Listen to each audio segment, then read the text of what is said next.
Niin, me ollaan täällä puistossa tänään. Tänään on 22 astetta Lontoossa lämmintä, eli ensimmäinen tällainen erittäin kuuma kevätpäivä. Ava on ensimmäistä kertaa ulkona pelkästä potkupuvussa. Laitettiin kuitenkin hattu päähän, istuu rattaissa. Yleensä mennään aina siinä pienessä rinkassa. Tämmönen meillä täällä on tää puisto. Tää on aika iso, mutta se toinen puisto pikkasen kauempana, kuitenkin kävelymatkan päässä on vielä isompi. Tänne me tullaan aina välillä nautiskelemaan hyvästä ilmasta. Nyt körötellään kärryillä. Neiti nautiskelee. Niin. Onko täällä mukava olla? Onko? Eikö yhtään hymyilytä?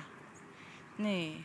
Ava sai tänään hirveet hepulit. No niin, hymyile vähän, kun nyt on itketty niin paljon, ettei tarvitse enää yhtään itkeä. Nyt voi hymyillä vähän, eiks niin? Niin.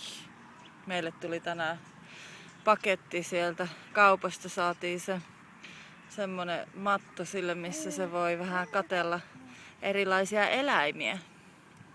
Niin. Mitäs sanot?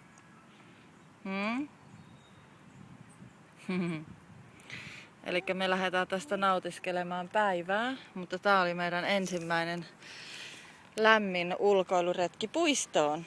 Okei. Hei hei!